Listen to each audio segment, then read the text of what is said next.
خان کو، جس نے فوراً سے کانوں کو ہاتھ لگایا تھا۔ آپ کی معافی مانگنے کی ضرورت نہیں لالا، میں نے آپ کو معاف کیا، گلمین خان انتہائی نرم لہجے میں کہتی کمرے سے باہر نکل گئی تھی۔ اس کے ناز و انداز پر زارون سکندر خان آنکھیں پھیلائے کافی دیر تک اس کی پشت کو گھورتا رہ گیا، جبکہ دراب خان اپنے کپڑے جھاڑتے اب چادر ایک اسٹائل سے کندھوں پر درست کرتا اٹھا۔ آج کے بعد اپنا ہر کام خود کر لیو، آج تو نے اپنی اوقات دکھا دی مجھے، کمینے انسان، جا رہا ہوں میں۔ دراب اسے غصیلی نگاہوں سے گھورتے جلے دل سمیت بولا، جبکہ زارون بنا کوئی تاثر دیے یوں ہی لیٹا رہا۔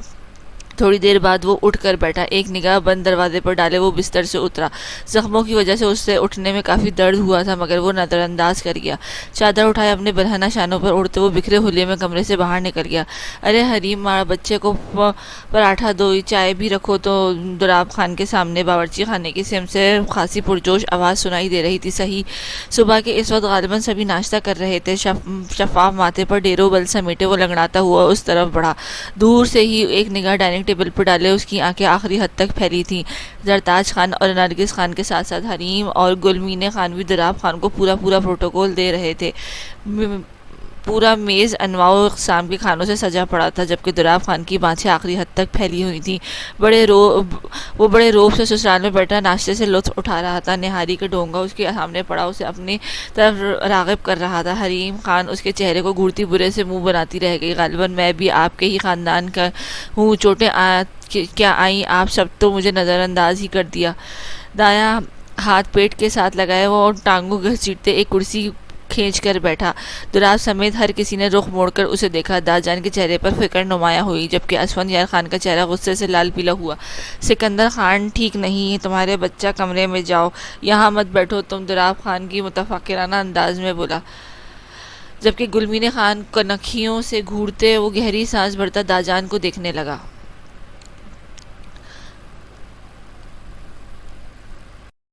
وہاں ہی تھا داجان، کسی نے پانی کا گلاس تک نہیں پوچھا۔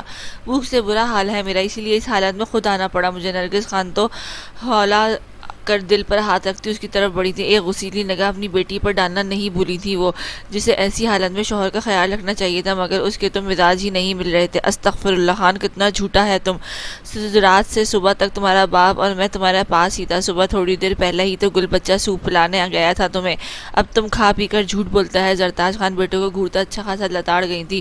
امو اپنی بہو کو سائیڈ مت لیا کریں یار، آپ جائیں دیکھیں سوپ ویسے کا ویسا پڑا ہے، اس نے مجھے پلایا ہی نہیں۔ گلمین خان، اب کی بار زارون کی دہائی پر نرگس خان نے قہر بھری آواز گونجی تھی۔ گلمین نے ہڑبڑا کر آنکھیں اٹھائے ماں کو ناسمجھی سے دیکھنے لگی۔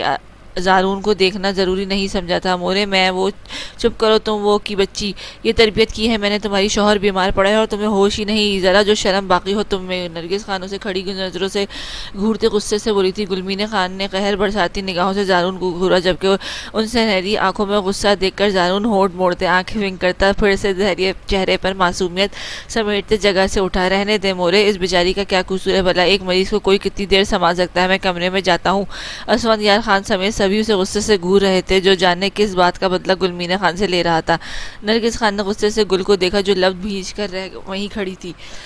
کوئی مجھے کمرے تک چھوڑ دو، مجھ سے چلا نہیں جا رہا۔ اچانک اس کے پاؤں میں شدید درد اٹھا تھا۔ حریم تڑپ کر بھائی کی طرف لپکی، مگر دراب خان اسے کلائی سے جگڑتے روک گیا۔ دراب لالا، چپ چاپ کھڑی رہو، کچھ نہیں ہوا اسے، ایک نمبر کا کمینہ انسان ہے، بیوی کو بلانے کے لیے ناٹک کر رہا ہے، خبیث۔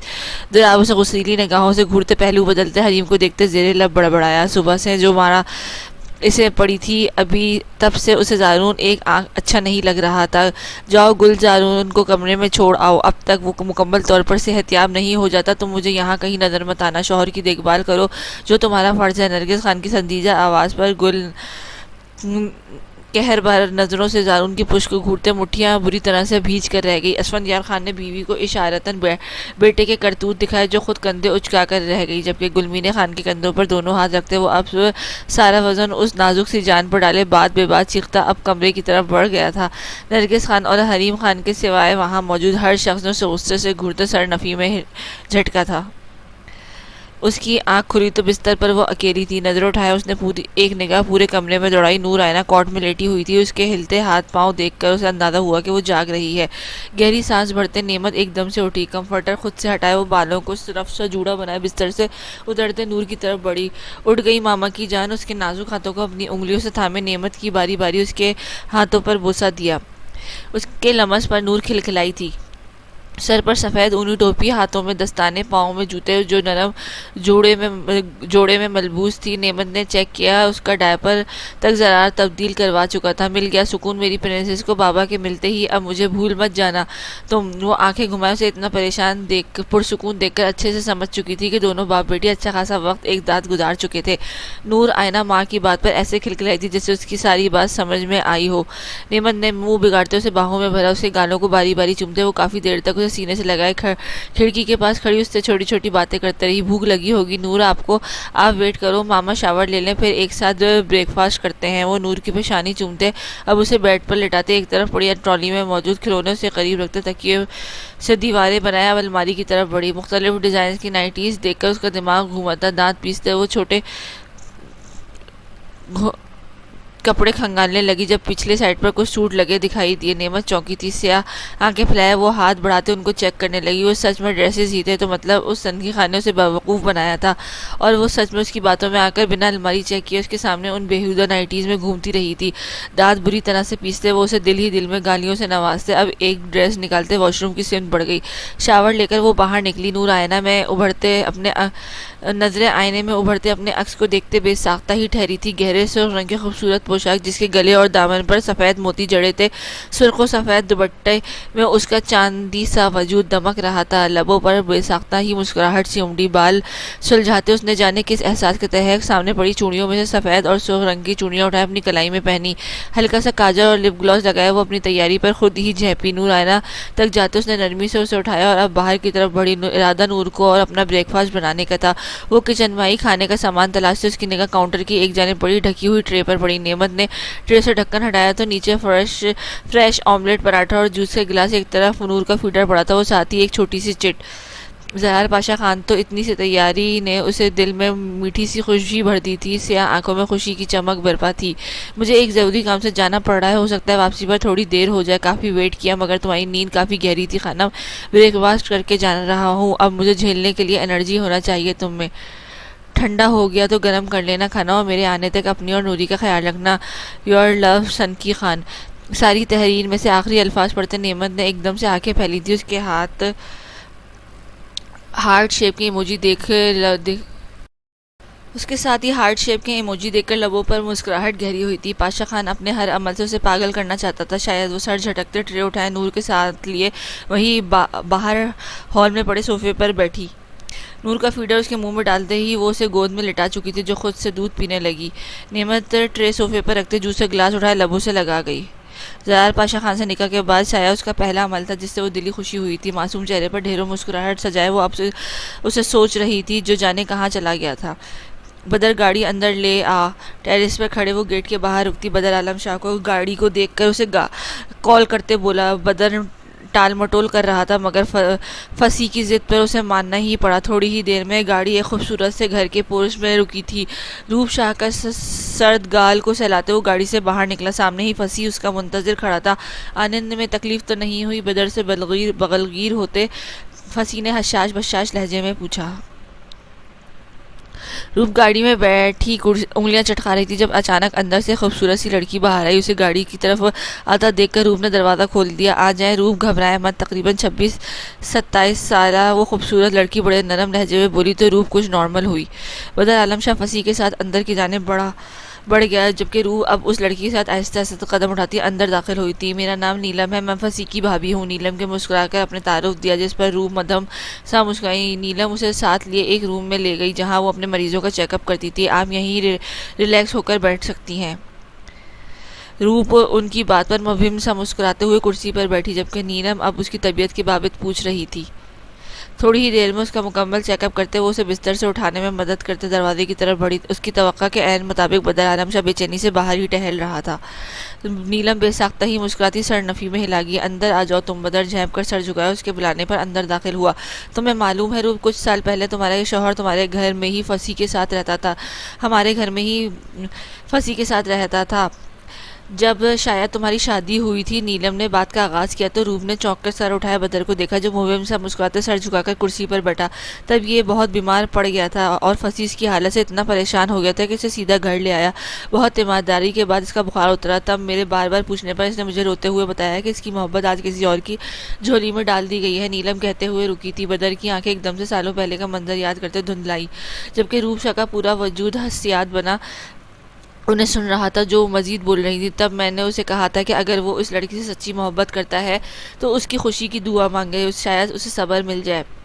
نیلم بدر کو مسکراتے ہوئے دیکھ رہی تھی۔ پھر کچھ ماہ پہلے یہ محترم آئے تھے، ویسے تو مجھے بہن کہتے ہیں یہ لڑکا، مگر سالوں بعد اسے بہن کی یاد سے اس لیے آئی کیونکہ اسے اس کی محبت واپس مل گئی تھی۔ تب اس کے چہرے پر جو خوشی تھی وہ میں نے آج تک اپنی زندگی میں اتنے سالوں میں کسی بھی مرد کے چہرے پر نہیں دیکھی۔ روپ کی آنکھیں اس قدر محبت، اس قدر مانے پر نم ہونے لگی۔ وہ تو خدا سے شکوہ کرتی تھی اپنی کم بختی کا، مگر اسے کیا علم تھا کہ اس کا خدا اسے آزما کر اس قدر خوبصورت انعام سے نواز رہا تھا۔ بہرحال مسٹر عاشق، آج بھی آپ کے لیے ایک خوشخبری ہے۔ نیلم مسکراتے ہوئے ان دونوں کے سرخ چہروں کو دیکھ کر بولی۔ کتنے مکمل لگ رہے تھے وہ دونوں ایک ساتھ۔ روپ اور بدر نے ایک ساتھ انہیں دیکھا۔ تم بابا بننے والے ہو لڑکے، شی از پریگننٹ، نیلم نے مسکراتے ہوئے لہجے میں کہا، جبکہ روپ اور بدر حیرت و بے یقینی کے عالم میں سن پڑتے وجودوں سمیت انہیں یوں دیکھ رہے تھے جیسے وہ جانے کیا کہہ رہی ہوں۔ میں سچ کہہ رہی ہوں گائز، اینی ویز آج تم دونوں کہیں نہیں جانے والے، ایک دوسرے کو مبارکباد دے کر باہر آ جاؤ، میں باہر ویٹ کرتی ہوں۔ وہ مسکرا کر کہتے ہوئے اٹھی تھی۔ بدر عالم کا شانہ تھپکتے وہ کمرے سے باہر نکل گئی، جبکہ بدر عالم شاہ اب تک کسی مورت کی طرح پتھرایا ہوا سا بیٹھا تھا۔ خوشی، چہرہ، مسرت، شرم و حیا جیسے کئی رنگوں میں دہکتی وہ معصوم لڑکی نظریں اٹھائے اس کے سن وجود کو دیکھ کر چونکی تھی۔ روپ کے لرزتے ہاتھ اس کے شانے پر رکھے۔ بدر عالم شاہ اس کی پکار پر ایک دم سے ہلا تو ان سب آنکھوں میں نمی دیکھ کر روپ لب بھیجے اپنے آپ پر ضبط کرنے لگی، جبکہ اسے دیکھتے ہی بدر خود پر ہر کنٹرول کھوتا سے شدت سے خود میں بھیجتے آنکھیں موند گیا۔ سر کے نیچے بایاں ہاتھ ٹکائے وہ گہری سیاہ آنکھوں میں محبت سے لبریز ڈھیروں جذبات سمیٹے اپنے دائیں شانے پر سر رکھے پورے حق سے لیٹی محمل قریشی کو دیکھ رہا تھا۔ گہری خوبصورت آنکھوں میں رت جگہ کی سرخیاں جھلک رہی تھی۔ ہونٹوں پر دل فریب مسکراہٹ سرجائے وہ والہانہ نگاہوں سے اس پریوش کو یکٹک باندھے دیکھ رہا تھا۔ محمل قریشی کے ساتھ گزرتے ہر لمحے، ہر دن کے ساتھ اس کے دل میں ایک انوکھا سا جذبہ پروان چڑھتا جا رہا تھا۔ بے اختیار اس نے ہاتھ اس کے سر کے نیچے سے نکالتے محمل کی گردن سے لپٹی ان سنہری زلفوں کو الگ کیا۔ جانے کیوں ان آبشاروں کو اسے چھونا اسحاق آغا کو کچھ خاص پسند نہیں آیا۔ اس کے چھونے پر محمل ایک دم سے کسمسائی۔ کروٹ بدلتے وہ پورے طرح سے اس کے سینے میں چھپی تھی۔ اس کی حرکت پر اسحاق کا دل سینے میں بند ہو کر دھڑکتا۔ چہرے پر ایک دم سے سرخیاں گھلی۔ سر جھکایا اس نے محمل کو دیکھا جس کے ہونٹ اسحاق کے سینے میں مس ہو رہے تھے۔ دایاں ہاتھ اسحاق کے پیٹ پر رکھتے وہ اسے قریب اپنے حصار میں جکڑ رہی تھی۔ یہ لڑکی پاگل کر دے گی مجھے۔ اپنی غیر پڑتی حالت کے بیچ بمشکل سے اس حسین مکھڑے سے نظریں چراتے زیر لب بڑبڑایا۔ گزشتہ شب کا ایک ایک لمحہ اس کی آنکھوں میں پوری طرح سے قید تھا۔ وہ اس ساحرہ کی حسن کا اسیر بنتا جا رہا تھا۔ جو رشتہ وہ محمل کو تحفظ مقام دینے کے لیے جوڑ رہا تھا، اب رفتہ رفتہ وہی رشتہ اس کے دل و دماغ میں گھر کرتا جا رہا تھا۔ گردن گھمائے اسحاق نے ایک گہری نظر گھڑی پر ڈالی جو صبح کے 7 بجا رہی تھی۔ تھوڑی دیر پہلے ہی وہ فجر ادا کر کے سوئے تھے، بلکہ یہ کہنا بہتر تھا کہ محمل سوئی تھی جبکہ آغا جاگتے ہوئے اسے نہار رہا تھا۔ گہری سانس بھرتے اس نے نرمی سے اس کا سر اپنے شانے سے ہٹایا، اسے نرمی سے بستر پر منتقل کر گیا۔ بان دروازے پر دستک ہوئی تو اسحاق نے چونک کر دروازے کو دیکھا۔ کمفرٹر محمل پر اچھے سے برابر کرتے وہ دروازے کی سمت بڑھا۔ کیا مسئلہ ہے جو یوں صبح صبح تم دروازہ کھٹکھٹا رہی ہو؟ سامنے کھڑی ملازمہ کو سنجیدہ نظروں سے گھورتے وہ کوشش کے باوجود بھی سخت لہجے میں بولا۔ ملازمہ بری طرح سے گڑبڑائی۔ وہ سردار سائیں آپ کو بڑے سائیں یاد کر رہے ہیں، حکم دیا ہے کہ فوراً مردان خانے میں پہنچے۔ ملازمہ سر جھکاتے مؤدب سے لہجے میں بولی تو اسحاق گہری سانس بھرتے پرسوچ سے انداز میں کسی غیر مرئی نقطے پر نظریں ٹکا گیا۔ ٹھیک ہے آپ جائیں، ملازمہ کو حکم دیے۔ وہ ایک نگاہ محمل پر ڈالے انہی قدموں سے دروازے پر سے باہر نکلا۔ دروازہ باہر سے بند کرتے وہ اب سیڑھیاں عبور کرتا مردان خانے کی سمت بڑھا تھا۔ السلام علیکم آغا جان، آپ نے یاد کیا مجھے؟ شفاف ماتھے پر ڈھیروں بالوں کا جال سمیٹے وہ گہرے شرٹ اور بلیک ٹراؤزر میں اپنے مضبوط کسرتی وجود کے ساتھ ان کے روبرو کھڑا، ماتھے پر بے ترتیبی سے بکھرے سیاہ بال اور سیاہ آنکھوں میں رت جگہ کی گہری سرخیاں دیکھ کر آغا جان لب بھینچ کر گہری سانس بھرتے سراز بات میں ہلا گئے۔ وعلیکم السلام، بیٹھو یہاں۔ وہ سرد نگاہوں سے دیکھتے وہ سنجیدگی سے بولے۔ اسحاق نے ایک نگاہ اطراف میں دوڑائی۔ ایک طرف آباد شاہ بیٹھے تھے اور آغا جان اپنی نشست پر، اور ابھی تک اتنی صبح صبح ان کو یوں بلانے کا مقصد انہیں سمجھ پایا تھا۔ جی آغا جان، کہیے کیا کام تھا آپ کو؟ اسار کے لہجے میں سنجیدگی سے زیادہ بے قراری تھی، جسے محسوس کرتے آغا جان پہلو بدل کر رہ گئے۔ صبر کرو برخوردار، تمہارا زیادہ وقت نہیں لے رہے ہم، واپس چلے جانا اپنی بیوی کے پاس، بس کچھ اہم بات کرنی ہے۔ آغا جانوں سے سر تا پیر گھوردے بڑے تیز لہجے میں بولے تھے، اس کے انداز میں تن تھا جسے محسوس کرتے اسحاق آغا بے ساختہ ہی مسکرائے ہوئے سرنفی میں جھٹک گیا۔ آپ ہی کا حکم تھا آغا جان کہ اپنی بیوی پر بھرپور توجہ دوں، بھلا آپ کے حکم بدولی کیسے کر سکتا ہوں میں؟ لبوں پر دل فریب مسکراہٹ سجائے وہ کندھے اچکا کر کہتا، انہیں خاصا زہر لگا تھا۔ جیسے باقی کے سارے کام تو تم اپنے آغا جان سے پوچھ کر کرتے ہو، بھولو مت اگر تم اتنے ہوشیار ہو تو میں تمہارا ہی دادا ہوں، تمہیں وہ عقل اور ہوشیاری مجھ سے وراثت میں ملی ہے۔ سبز آنکھوں میں ڈھیروں سنجیدگی اور سرد پن سمیٹے وہ دانت پیستے ہوئے بولا۔ ان کے غصے سے سرخ پڑتی رنگت دیکھ کر اسحاق نہ چاہتے ہوئے بھی مسکرا کر سر اس بات میں ہلا گیا۔ بالکل آپ کی ہر بات 100% درست ہے، آپ کہیں کیا حکم ہے میرے لیے؟ آباد شاہ نے آئیبرو جھکا کر بھتیجے کو دیکھا۔ وہ اتنا فرمانبردار کیسے بن گیا تھا، یہ چیز اسے ہضم نہیں ہو پا رہی تھی۔ ہمیں یہ جاننا ہے کہ تم پر حملہ کس نے کیا، کچھ ثبوت ملے تھے تمہیں یا تمہاری بیوی کی زلفوں کے سائے سے اٹھنے کی فرصت نہیں؟ دونوں ہاتھوں کی مٹھیاں شدید بھیجے وہ سرد لہجے میں اس پر طنز کرتے کاٹ دار نگاہوں سے اسے گھورتے ہوئے بولے۔ اسحاق کا چہرہ اب ان کے تن سے سرخ پڑا تھا۔ شایان شاہ نے کروایا تھا وہ حملہ؟ اپنی ہلکی بڑی بریڈ پر ہاتھ پھیرتے وہ لاپرواہی سے بولا۔ ٹانگ پر ٹانگ چڑھائے اس نے نظریں گھما کر اپنے چچا کو دیکھا جن کے تاثرات انتہائی سہمے ہوئے تھے۔ بے غیرت انسان، مجھ سے جھوٹ بولتے ہوئے تمہیں ذرا شرم نہیں آ رہی؟ آغا جان اسے خون آشام نظروں سے گھورتے ہوئے پھنکارے۔ اسحاق نے آنکھیں چھوٹی کی انہیں ناسمجھی سے گھورا۔ آپ کیا کہہ رہے ہیں آغا جان؟ وہ اکثر معصوم بنے حیرت سے پوچھا۔ بیٹا، جب آغا جان نے اس کی حرکت پر غصے سے کھولتے دور سے ہی اپنی لاٹھی اس کی طرف پھینکی، اسحاق جھٹ سے اس لاٹھی کو جگڑتے اپنے بچاؤ کر گیا۔ خبیث انسان، وہ حملہ شایان نے نہیں تم نے خود کروایا تھا اپنے اوپر۔ کیا سمجھ رکھا ہے تم نے مجھے؟ تم جو بھی کہو گے میں پاگلوں کی طرح یقین کروں گا۔ بھولو مت آغا، میں کوئی عام انسان نہیں، عروس ازمیر شاہ ہوں۔ شک تو مجھے اسی دن ہو گیا تھا، مگر مجھے یقین تھا کہ تم جیسے سمجھدار انسان مجھے روکنے کے لیے خود پر ایسا جان لیوا حملہ ہرگز نہیں کروائے گا۔ آغا جان کی گرج پورے مردان خانے میں گونج رہی تھی جسے اسحاق سر جھکائے سن رہا تھا۔ آغا جان، میں نے نہیں کیا کچھ بھی، شایان شاہ نے حملہ کروایا تھا مجھ پر۔ اسحاق نے اپنی بات پر بضد تھا۔ آغا جان کا بس نہیں چل رہا تھا کہ اسے خود ہی دوسری گولی مار دیتے۔ چور کبھی چوری کرنے کے بعد یہ نہیں کہتا کہ میں چور ہوں۔ اسحاق آغا شاہ، بالکل اسی طرح تم نہیں مانو گے کہ تم نے یہ سب کیا ہے۔ اسحاق ان کی بات پر سر مزید جھکا گیا تھا۔ اس وقت اسے اس سے بہتر کوئی آپشن نہیں لگا تھا۔ آغا جان کے روکنے کا ایک آخری حل خود کو زخمی کرنا ہی تھا، اس لیے اس نے وہی کیا۔ تمہاری خوشی کے لیے میں نعمت شاہ کو اس لڑکے کے ساتھ رہنے دینے کے لیے تیار ہوں، مگر بدلے میں میری ایک شرط ہے۔ اسحاق نے چونک کر انہیں دیکھا۔ آخر وہ کیا کہنا چاہتے تھے؟ کیسی شرط آغا جان؟ اسحاق کا دل زوروں سے دھڑکا تھا، وہ یقیناً محمل کی بات کرنے والے تھے۔ تمہاری اولاد کو اس دنیا میں آتے ہی تم محمل کو طلاق دو گے؟ آغا جان کی سرد آواز میں کی گئی شفاف بات پر اسحاق کے چہرے پر ایک دم سے پھتیلے تاثرات سمٹ آئے۔ میں بار بار آپ سے جھگڑنا یا بدکلامی کرنا نہیں چاہتا آغا جان۔ محمل تو اب ساری زندگی میری بیوی بن کر اس حویلی میں رہی ہے۔ اگر آپ نعمت کو واپس لانا چاہتے ہیں تو اس کے شوہر سے چھین کر لے آئے، مجھے کوئی اعتراض نہیں۔ سرد و سپاٹ لہجے میں کہتے وہ آخر میں کندھے اچکاتا جگہ سے اٹھا۔ آغا جان جبڑے نیچے سے سرخ نظروں سے گھورنے لگے۔ تو آج وہ 2 ٹکے کی لڑکی تمہیں اپنی بہن اور بھتیجی سے عزیز ہو گئی؟ اپنی پشت پر آغا جان کی نفرت آمیز پھنکار سنتے اس نے زنان خانے کی سمت بڑھتے قدم بے ساختہ ہی تھمے تھے۔ غالباً آپ کو مجھ سے کوئی اعتراض نہیں ہونا چاہیے آغا جان۔ محمل آپ ہی کی پسند ہے، اب آپ کا پوتا اسے قبول کر رہا ہے تو آپ کو خوش ہونا چاہیے۔ نعمت اور نور مجھے خود سے بھی زیادہ عزیز ہیں، مگر ان کی حفاظت مجھ سے بڑھ کر زرار بادشاہ خان کرتا ہے۔ فی الحال مجھے اپنی بیوی اور بچے پر دھیان دینا، چلتا ہوں۔ محمل انتظار کر رہی ہوگی۔ آخری جملہ ان کی جان بوجھ کر ادا کیا تھا۔ اس کی توقع کے مطابق زنان خانے پر ہوتے ہوئے سیڑھیاں عبور کرنے تک آغا جان کی کڑوی کسیلی باتیں بخوبی سنتا اپنے کمرے کی سمت بڑھ گیا۔ دیگچی میں چمچہ ہلاتے اس نے ایک نگاہ سامنے کی طرف کھلتی شیشے کی کھڑکی کی سمت دوڑائی، پھر ایک نظر نور آئینہ کو دیکھا جو کوٹ میں لیٹی تھی۔ کوٹ اس کے قریب ہی سلیب پر پڑا تھا۔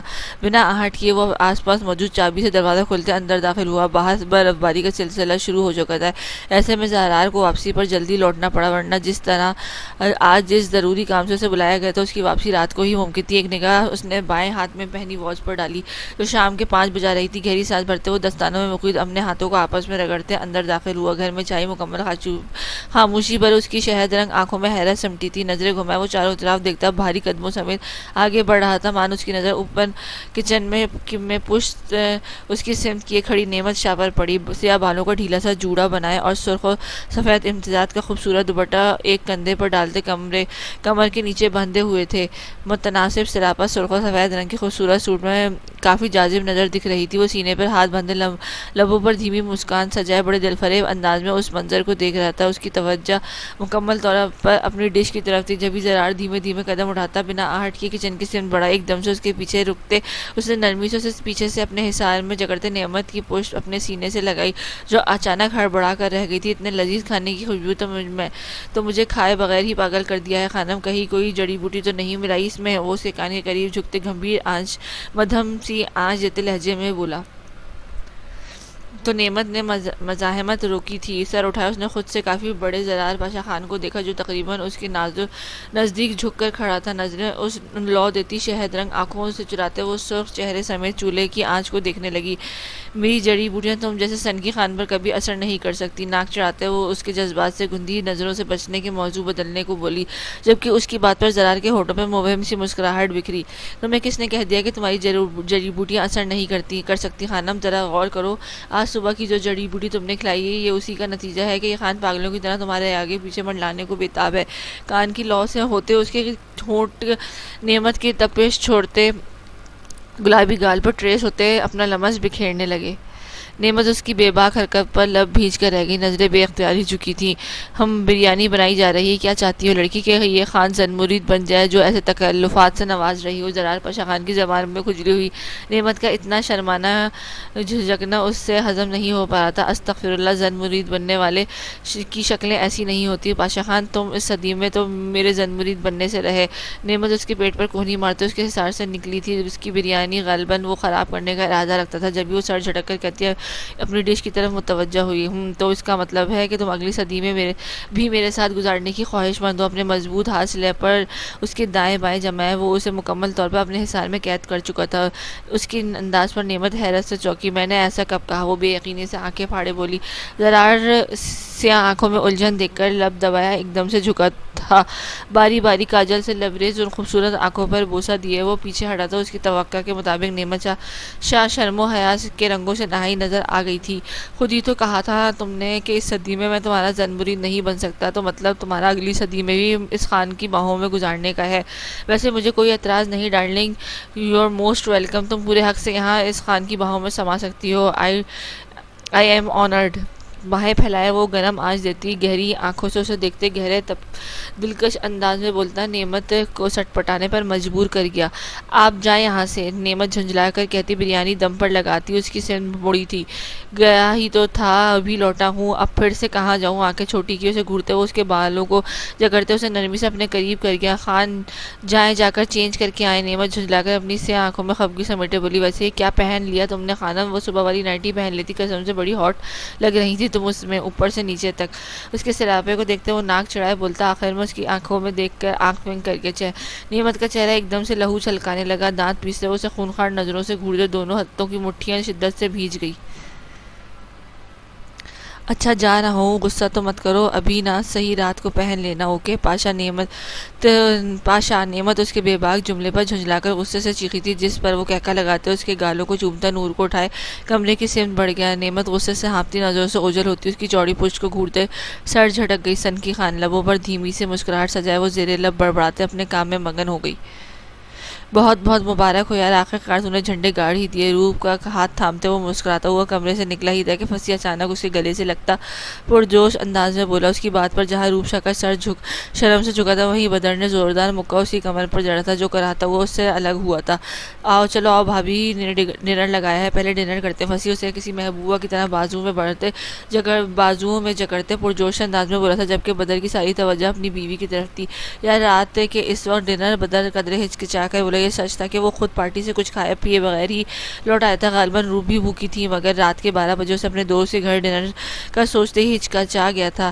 شرما تو ایسے رہا ہے جیسے میں نے کوئی لڑکی دیکھنے کا کہا ہو۔ چپ چاپ چل بھابھی، آپ بھی آ جائیں، میں اچھے سے جانتا ہوں یہ بھوکا ہی نکل گیا تھا پارٹی سے، اور آپ نے بھی یقیناً اس کی وجہ سے کچھ کھایا نہیں ہوگا۔ چلے آ جائیں، ڈنر ریڈی ہے۔ پھنسی بڑی لگاؤ سے کہتا احترام بھری نگاہ روپ پر ڈالتے نظریں بدر پر جمائے بولا، تو بدر مسکراتے ہوئے سر جھٹک گیا۔ اب تو چھوڑ مجھے کمینے، میری بیوی میرے ساتھ آنا ہے، مجھے میری بیوی کے ساتھ آنا ہے۔ بدر اپنے بازو میں لپٹے اس کے ہاتھ سے اپنے ہاتھ آزاد کراتے تڑک کر بولتے اس سے دور ہوا۔ روپ ان دونوں کی کرتب دیکھ کر زیر لب مسکرا رہی تھی۔ نیلم وہاں آئی، روپ اس کے ساتھ ہی ڈائننگ ٹیبل کی طرف بڑھی۔ خوشگوار ماحول میں کھانا کھایا گیا۔ اس کے بعد روپ کی طبیعت کے پیش نظر نیلم نے بے حد اصرار پر وہ دونوں وہیں ٹھہرے تھے۔ روپ کمرے میں داخل ہوئی تو ایک بھرپور نگاہ پورے کمرے میں دوڑایا۔ وہ گہری سانس بھرتے دروازے سے اندر داخل ہوئی۔ بیڈ پر پڑے تولیے کو دیکھ کر اس کی نظریں بے اختیار ہی ٹھٹکی تھی۔ بدر فصیح کے ساتھ گپ شپ لگا رہا تھا، جبھی وہ اٹھ کر کمرے کی طرف آئی تھی۔ ایک نگاہ پورے کمرے پر ڈالتے روح بے ساختہ ہی چیختی ہوئی مڑی تھی، لبوں پر دونوں ہتھیلیاں جمائے وہ اپنے گہری سیاہ آنکھیں آخری حد تک پھیلائے واش روم کی سمت دیکھ رہی تھی، جہاں سے باتھ روم میں ملبوس دانیال جعفر بالوں کو تولیے سے رگڑتا باہر آیا تھا۔ اچانک کسی لڑکی کے چیخنے پر اس کی سرمئی آنکھیں ایک دم سے الرٹ ہوئی تھیں۔ نظریں اٹھایا، اس کے سامنے دیکھا تو شفاف پیشانی پر پڑی سلوٹیں لمحوں میں معدوم پڑی تھیں۔ سینے پر دھڑکتا وہ خون کا لوتھڑا پوری شدت سے دھڑک کر سست پڑا۔ وہ بے یقینی اور حیرت کے تاثرات سے اپنے سامنے کھڑی روپ کو دیکھ رہا تھا۔ وہ سر تا پیر ایک نگاہ روپ پر ڈالتے بے اختیاری ہنس کر سر نفی میں جھٹک گیا۔ روپ اس کے یوں کہکا لگا کر ہنسنے پر اپنی پوری آنکھیں پھیلائے اسے سہمی نگاہوں سے دیکھ رہی تھی۔ اف، اب تم مجھے خیالوں میں بھی تنگ کرو گی my lady, this is not good my love. اپنے اتھل پھتل ہو رہی دھڑکنوں کے مقام پر ہاتھ رکھتے وہ بے قراری سے بولتے دلکش سے مسکرا پڑا۔ روح اس کے انداز پر ہونوں کی طرح ایک نظر اسے دیکھتے بھاگ کر دروازے کی طرف بڑھی، تبھی باہر سے دروازہ کھلتا بدر اچانک اندر داخل ہوا۔ اس کے چہرے پر ڈھیروں پریشانی تھی۔ روح میری جان، کہاں چلی گئی ہیں آپ؟ چلی آئی ہیں آپ؟ وہ تڑپ کر آگے بڑھا ہی تھا کہ روح بھاگ کر اس کے سینے میں چھپی۔ بدر سے گرد اپنے بازو کا حصار مضبوط حصار باندھے گہری سانس بھر کر رہ گیا۔ اس سے پہلے کہ وہ مڑتا اس کی نگاہ سامنے کھڑے دانیال جعفر پہ پڑی۔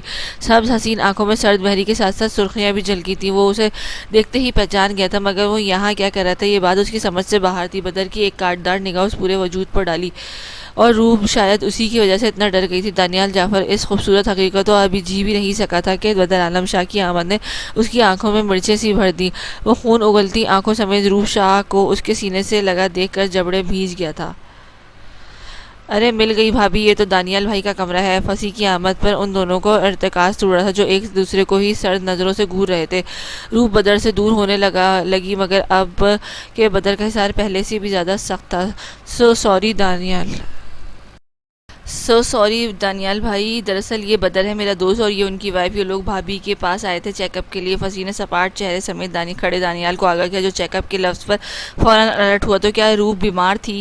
وجود میں اچانک ایک برقی لہر سی دوڑی تھی۔ چیک اپ نظریں موڑے اس نے بدر اور روح کی دیکھ کر پوچھا، جی ہاں، دراصل ہماری بھابھی کی طرف سے گڈ نیوز ہے، مطلب میں چاچو بننے والا ہوں، ہے نا خوشی کی بات؟ فصیح کھلکھلا کر بولا تھا، مگر اس خبر پر وہ دانیال جعفر کے زرد پڑتے رنگ کو دیکھ نہ سکا تھا، اس کے قدموں میں لڑکڑاہٹ کو محسوس نہیں کر سکا تھا۔